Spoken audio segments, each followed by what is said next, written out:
So thanks for taking time out of your schedule to join us. We're going to get started here. I'm Aaron Brockmeyer. I serve with M.Div Flourish as a city network leader. I also am privileged to serve in North Minneapolis as the senior pastor of Faith Baptist Church. And so my church is located, if you know North Minneapolis, between Loring Elementary and Patrick Henry. We're also a little north of Lucy Laney. So we're on the north side by the Parkway in a swath of demographics and economic diversity. So privileged to serve in North Minneapolis and privileged to serve with M.Div Flourish. If this is your first time joining a M.Div Flourish event, M.Div Flourish is a national pastors network that empowers pastors and their churches to integrate faith, work, and economic wisdom for the flourishing of their communities. In a nutshell, we help pastors to recognize and to equip their congregations that when they leave church on Sunday, that when they're at work, whether that work is at home, that work is at Boston Scientific, that work is as a janitor, that work is at a nonprofit, that God is at work in that work. And how do you equip your congregants to walk with God there, to be empowered to serve Christ in their workplaces? We also help pastors then to take that and to connect that to economic wisdom, that it's not just me and God, it's us together, that the economic system is a social system at its core. It's built around relationships and interactions of exchange, and helping pastors to recognize that they and their churches are economic actors in their community, and that if we seek the flourishing of our communities, that we need to understand economic wisdom.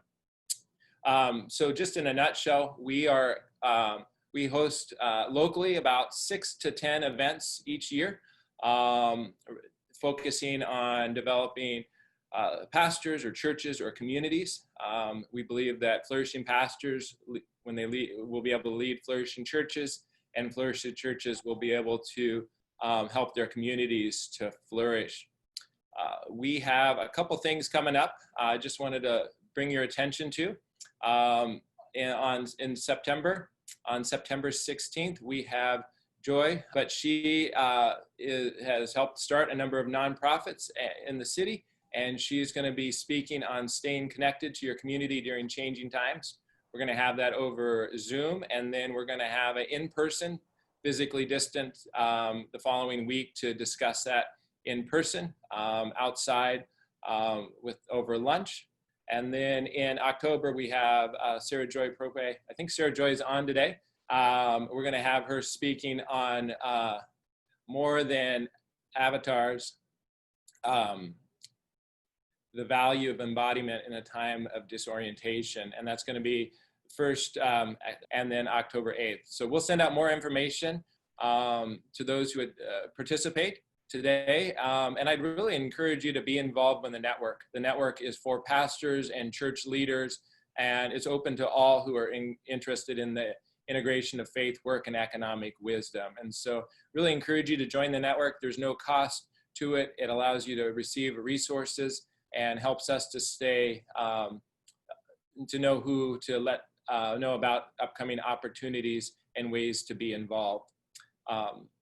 Today, I'm super excited to have Dr. Luke Bobo presenting. Dr. Luke Bobo is the Director of Strategic Partnerships at M.Div Flourish. I think we resonate because I was a former computer engineer. Luke was a former engineer as well. Electrical. What type? Electrical. Electrical. I was computer, so more the software side. He did the more the hardware side. Did you get into any coding, Luke? Oh, absolutely. Back in the day, the code was Fortran, which makes me a dinosaur, I think.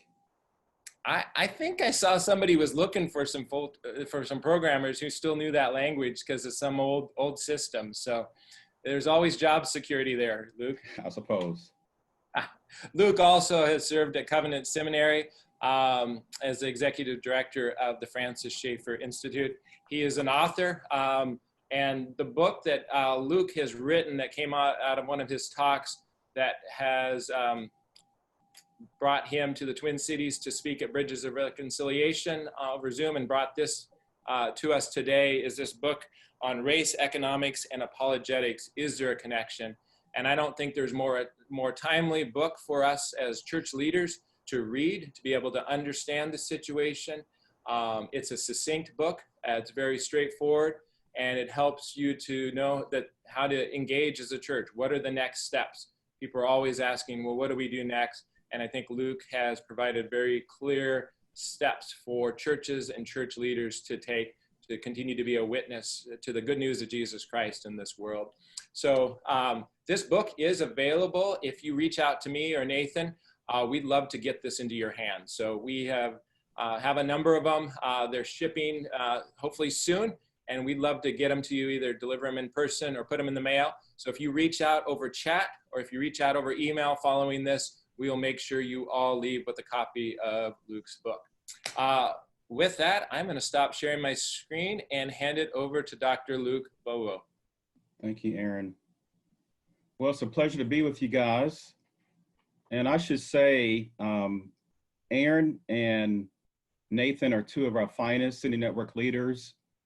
And we have over 50 City Network leaders. So you guys have the cream of the crop. So let me share my screen and we'll get started.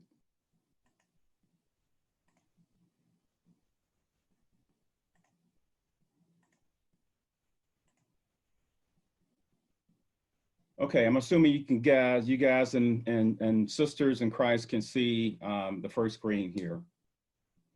So before we get started, before I launch into the meat of the presentation, I'd like to give some initial comments.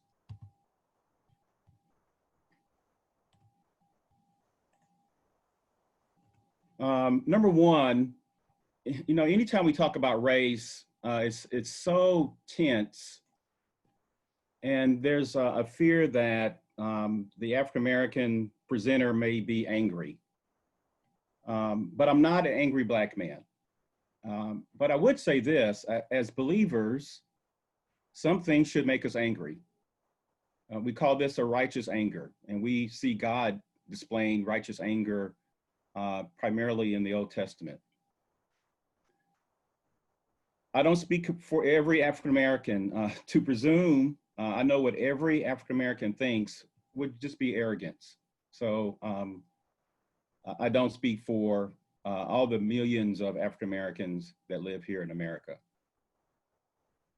For my white brothers and sisters, you might sense guilt or shame, but that's never my intent when I give a presentation like this. I'm just presenting the facts. You might say this is a history lesson of sorts. And just to insight on African Americans, we don't see one event in isolation. When George Floyd was killed, that's a continuation of a narrative since we arrived here in America. So those are some initial comments.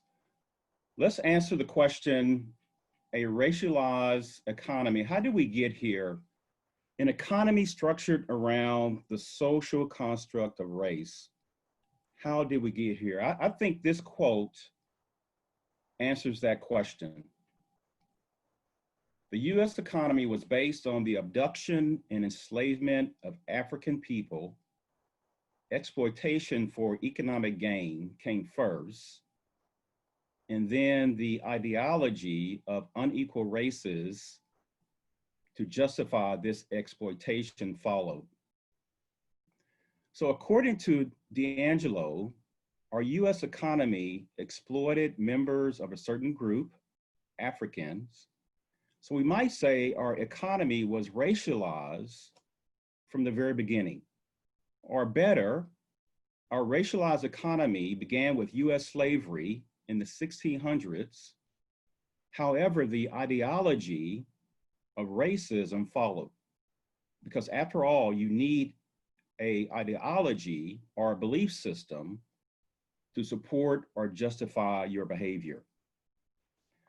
We can further say Let me go back just for a moment and say something about white fragility. You may have heard some bad press about this book.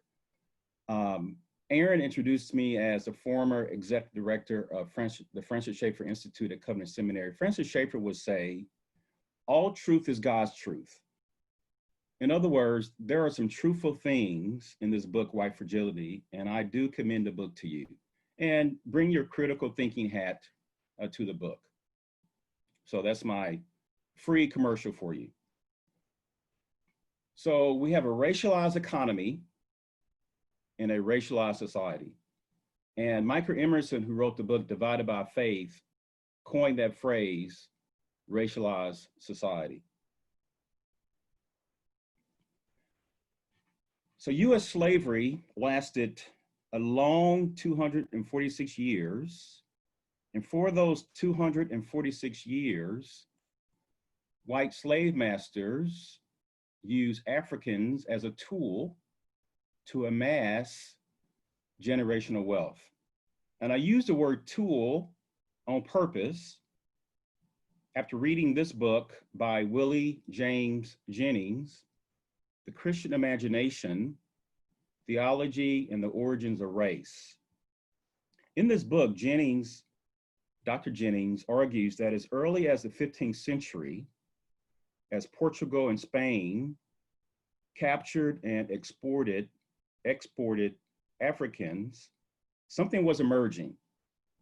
Before the social construct of race in America, he argues this: whiteness begins to emerge as the organizing conceptual frame.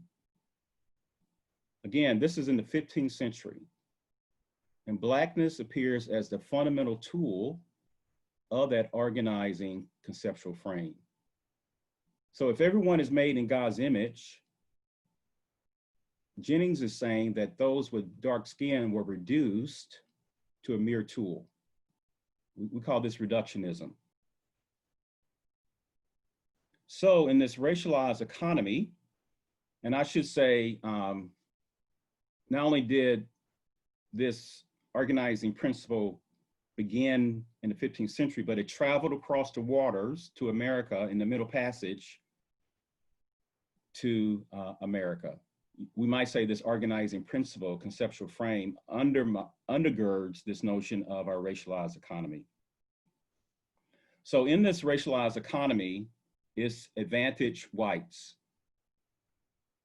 In a racialized economy or racialized society, institutions and their services are tipped in favor of whites. And I hope you're not surprised by this statement. As an example, a white lawyer, an insider to the criminal justice system in Illinois, Steve Turow, that's why he can write this. And this is from his book, Ultimate Punishment. A white life is more valuable than a black life. And you see this being lived out. Brian Stevenson of the Equal Justice Initiative said 1 out of every 3 African Americans, males from the age of 18 to 35 would spend time in the criminal justice system. 33%. So Turow is just reiterating what Brian Stevenson has said on many occasions. In this racialized economy, again, it's advantage whites. Consider those who are leading some of our major institutions in America. The 10 richest Americans are 100% white. US Congress, 90% white. US governors, 96% white. Top military advisors, 100% white. People who decide which TV shows we see, 93% white. People who decide which music is produced, 95% white. Teachers, 82% white. And so don't answer out loud, but did you or your kids have any non-white teachers in elementary, middle, or high school? Full-time college professors, 84% white. For many of my students, when I taught at Lindenwood University in St. Charles, Missouri, I was their first African-American professor or teacher. So let me ask you again, don't answer out loud, but did you or your kids have any non-white professors in college? Again, the source for this is D'Angelo's book, White Fragility. I like to put it this way: an able-bodied white life is normative in America. Again, I said earlier that for 246 years, white slave masters considered Africans as a tool to amass generational wealth. But the question that begs to be answered is, what is wealth? And I like this analogy to a bathtub. Wealth, money, securities, and real estate, and by the way, Blacks disproportionately are not homeowners, but wealth is analogous to the level of water in a bathtub, while income is analogous to the flow of water into the tub. And this raises this question: what impacts the level of water? And here I'd like to get some class participation. How would you answer this question? Just unmute yourself and just throw out some answers. What impacts the level of water in one's bathtub? The type of job. The type of job one has, okay. White collar or blue collar? Education and access to capital. Okay, education, access to capital. Any others? Connections and network. Connections, that's a very good one. Brian Fickert, who writes When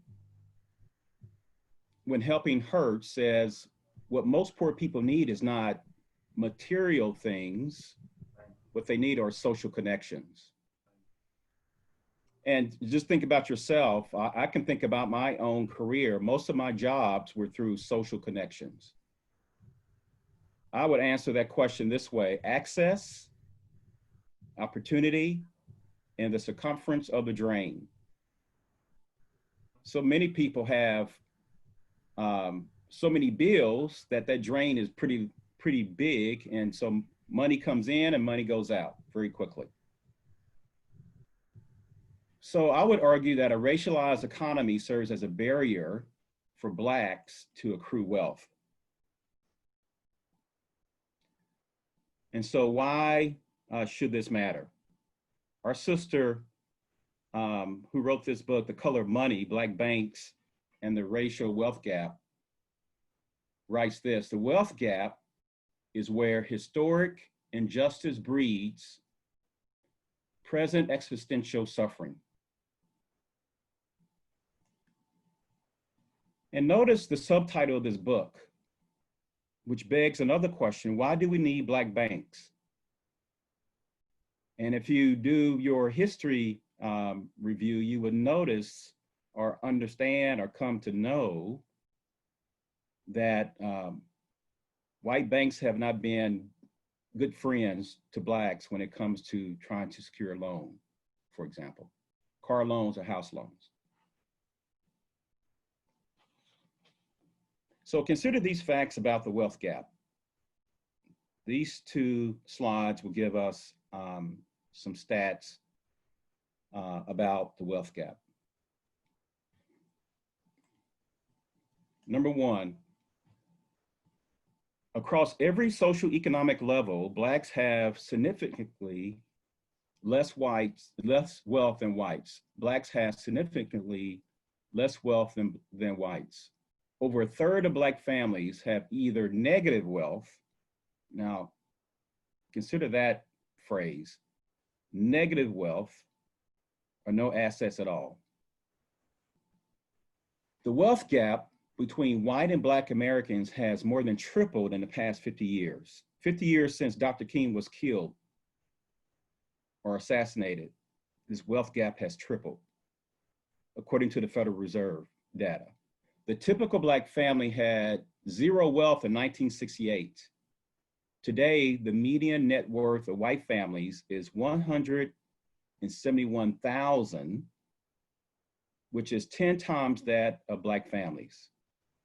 Now, I should tell you that I met my wife at college. I was her math tutor, so I love math. So let's do some math. If the median net worth of white families is 10 times that of Black families, that means the median net worth of Black families is what? What's the answer there?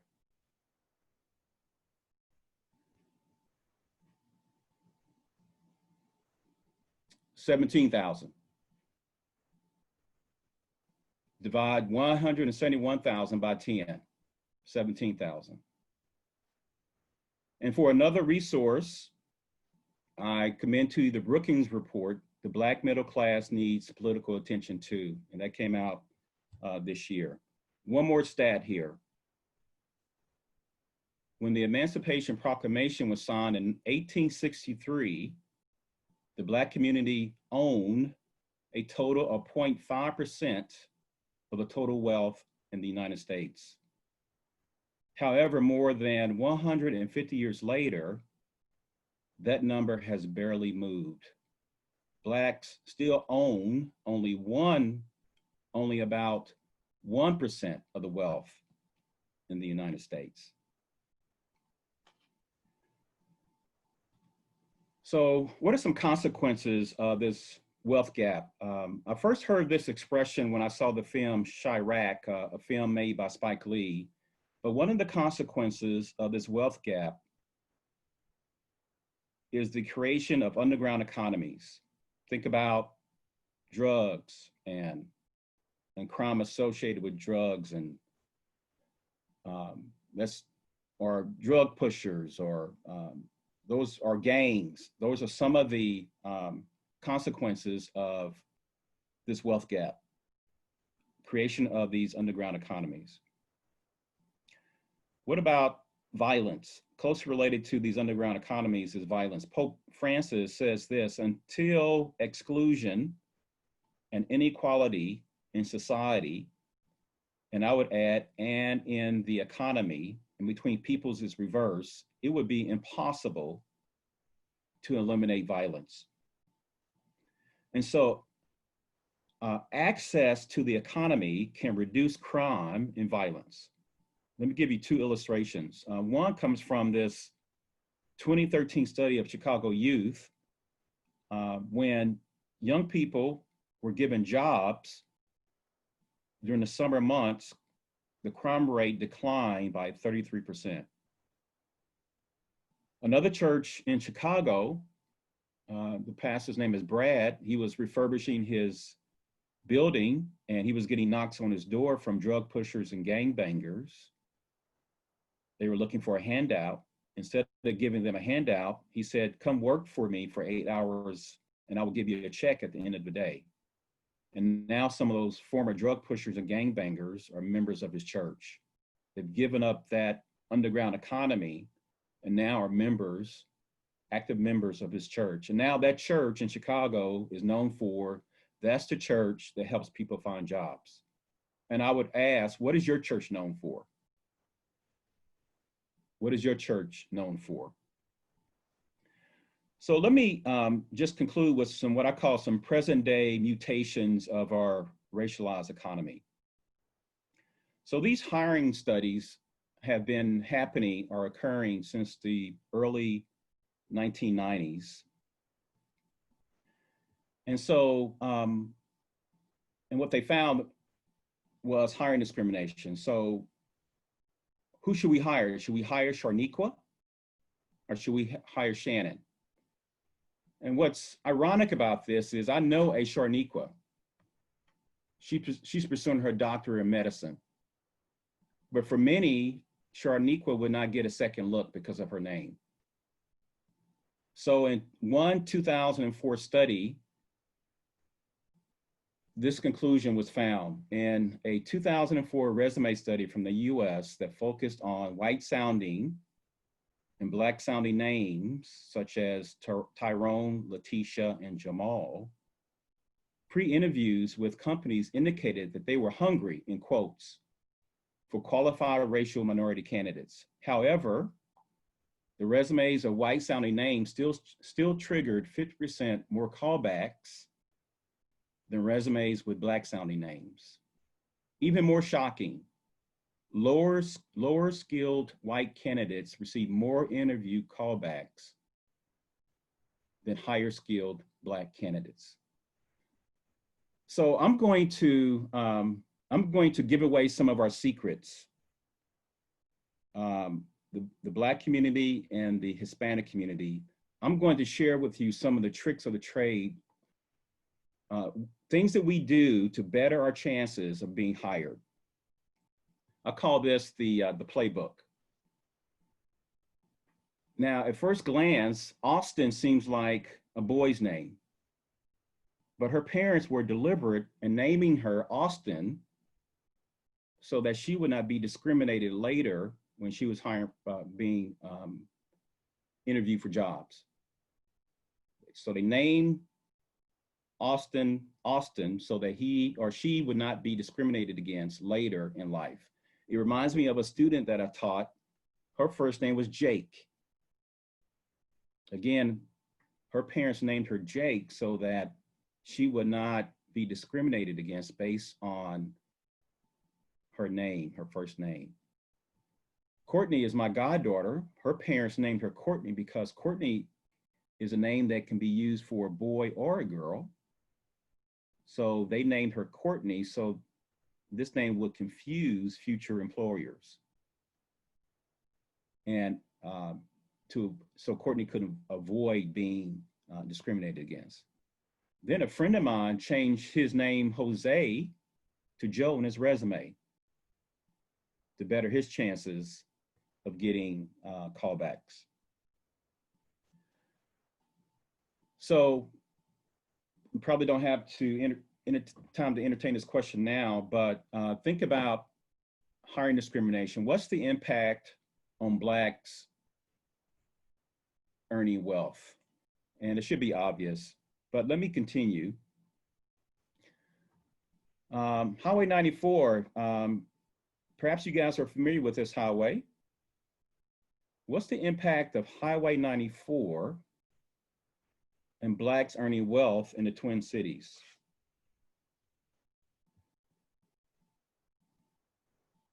This is Dr. Samuel Myers. He says he would answer this question by what he calls the Minnesota paradox. How many people have heard of the Minnesota paradox?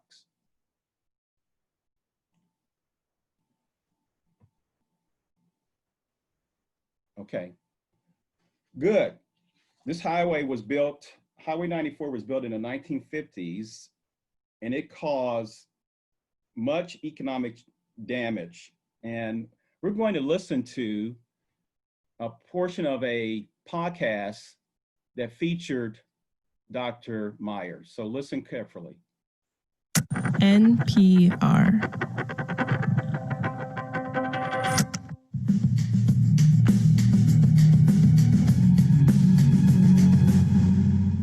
This is The Indicator from Planet Money. I'm Stacey Vanek Smith.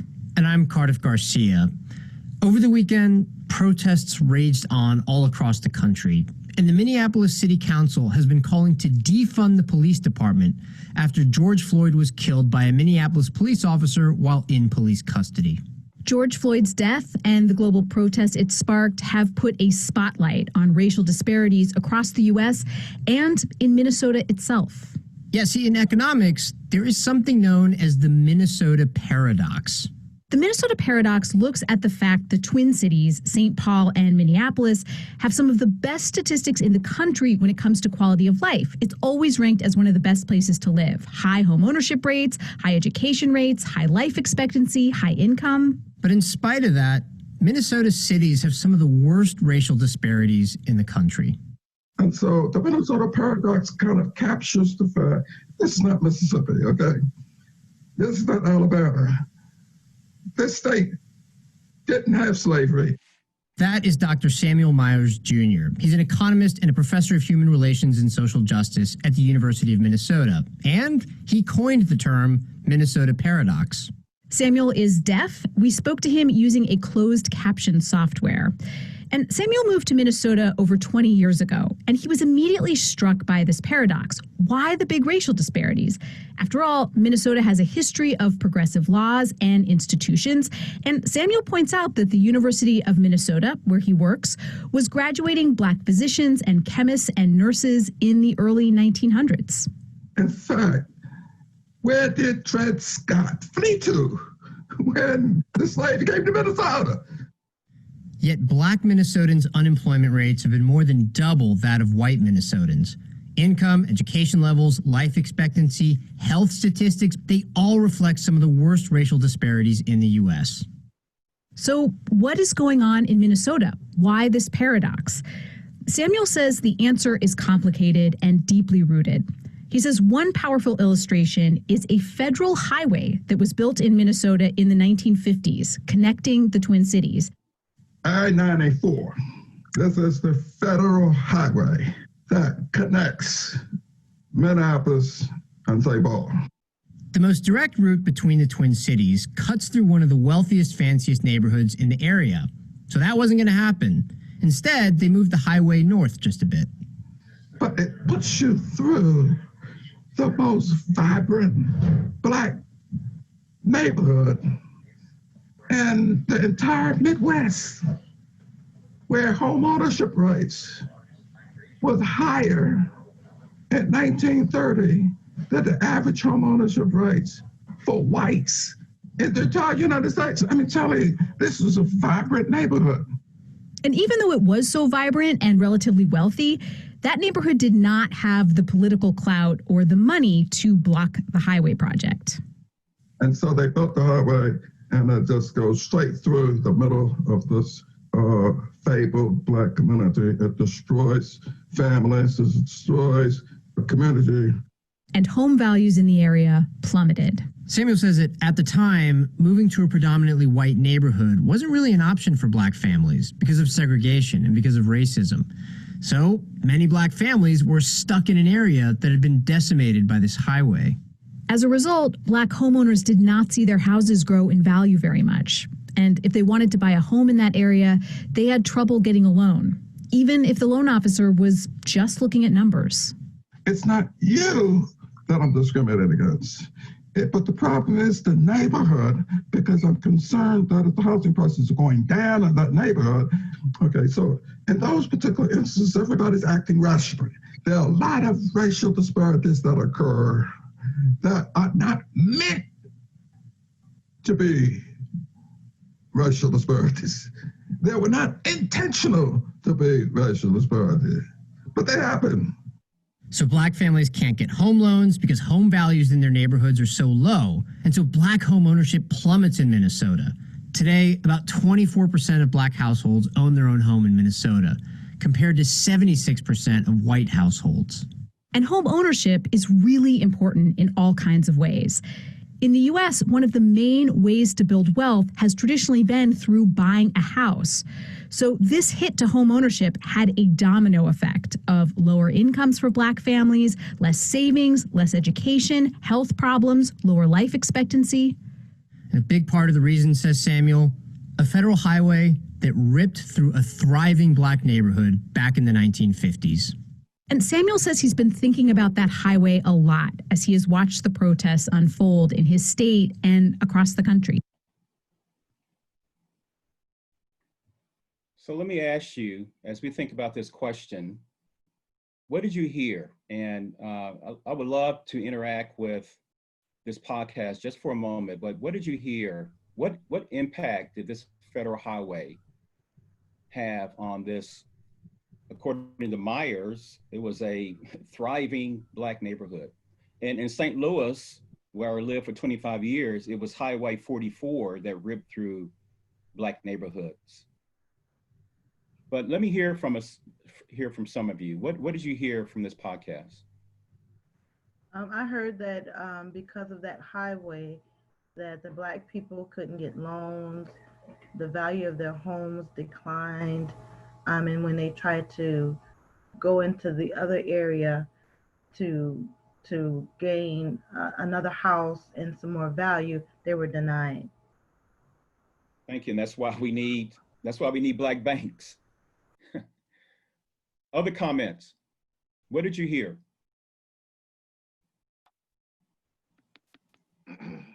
Well, I heard that, you know, because of this destruction of the Rondo community specifically was one of the reasons, although they had an incredible high, and I didn't know that, I didn't know about their home ownership was one of the highest in the country.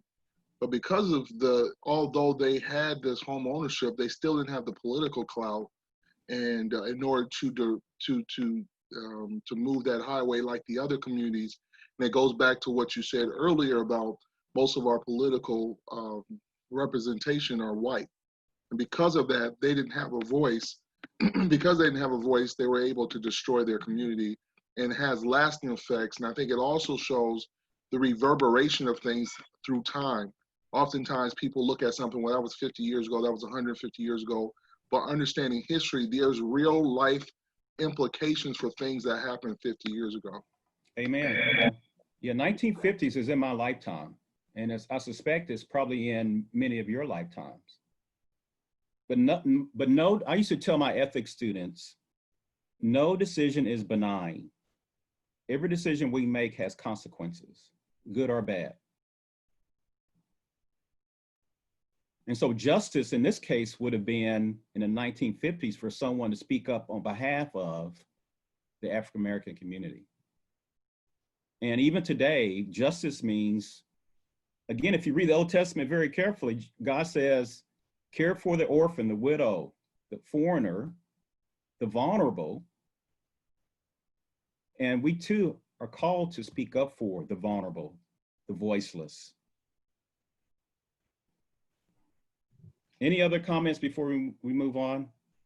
Yeah, I was just going to say that when he was talking about Minnesota Paradox, I don't think anybody raised their hand, at least not on my page here, but I think we've all heard of this highway and the Rondo community and all of that. And same way, I mean, I've heard the story many, many times, but I've never heard about what home ownership was like there beforehand and the impact that had. And then how you can just see that generationally, how that impacts. The ripple effects. Yeah, Dr. Schaeffer often had this image. He said, throw a rock in a pond, and what happens? It creates ripples. And although this highway was built in the 1950s, we still see a continuation of ripples through this community. So I think you saw this quote earlier. I think the building of this highway is a good illustration of this quote.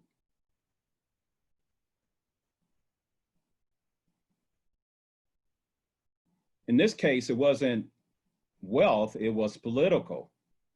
The political clout gap is where injustice presents common day or common or everyday existential suffering for those folks that live in this neighborhood that you guys are familiar with.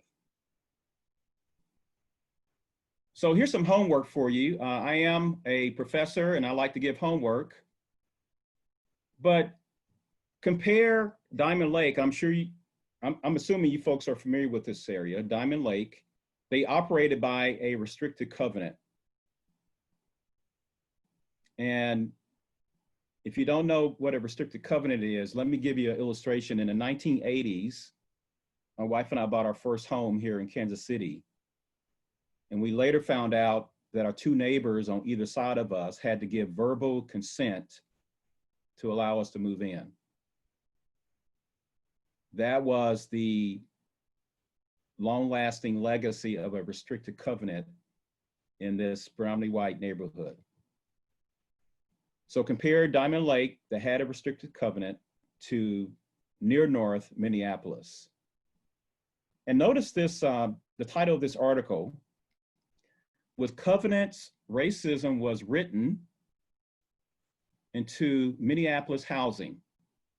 The scars are still visible. Is she right? Do you guys still see the scars there? Luke, I just put the link on the chat. We do see the scars there. In fact, my neighborhood is one of those neighborhoods with those restrictive covenants that are, some of them are still on the house deeds, and there's a push to maybe remove them. So I just shared that with the group, but yes, we still feel it. Okay, thank you. So the path forward. Now, you notice that I have embodied Christian apologetic italicized. It's in red. It's bold. It has 3 exclamation points. So I want to just emphasize, I said this to a predominantly white group of seminarians at Covenant Seminary. Well, we have enough knowledge. What we lack is doing Christianity. Knowledge is not the problem, but doing Christianity is the problem, I think, for the Christian church. And so let me just offer 7 things I encourage, beg the church to do. And these will not be a surprise to you because you guys are all believers, but fervent kingdom prayer. We need God's direction. We need his wisdom on how to move to reverse some of these racial, economic injustices. Love our neighbor. I recently preached a sermon on the Good Samaritan, and I concluded with a few lessons from that parable. Number 1, we cannot pick our neighbor. We cannot disqualify a person as our neighbor. And number 2, loving our neighbor is costly work. That Good Samaritan risks his own health. He risks an infection. He lost time. He paid for this injured man's lodging. So loving our neighbor is costly work. If we truly love our neighbor, we cannot sit idle and not strive to correct racial and economic injustice. And I told a group of teenagers, white teenagers recently, you can't say that you love me if you don't seek to eradicate some of these injustices. You certainly cannot tell God that. Pursue justice, that should be obvious to you. Micah 6:8, we quote that. We have t-shirts with Micah 6:8. But I love this quote, justice is love distributed. Justice is love distributed. Justice is love distributed. Repentance, this passage in Luke, the physician, we can say that true repentance is accompanied by different behavior and different actions. Serve, we all know from this passage that Jesus did not come to be served, but to serve others and to give his life as a ransom. Again, service is costly. Oh boy, I think if the church could only get their biblical anthropology right. When I teach apologetics or evangelism, I start here. Every person we meet is made in God's image and deserves to be treated with dignity and respect.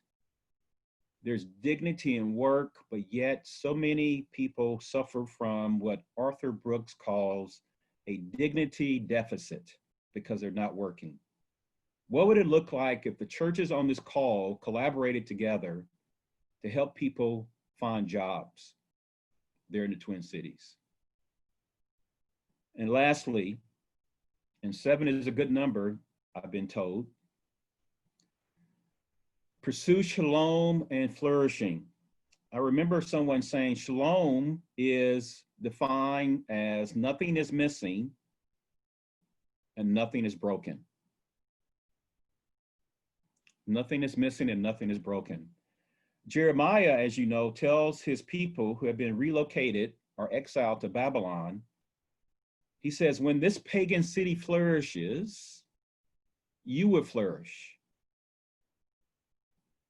So my friends, my brothers and sisters on this call, when the Twin Cities flourish, you will truly flourish.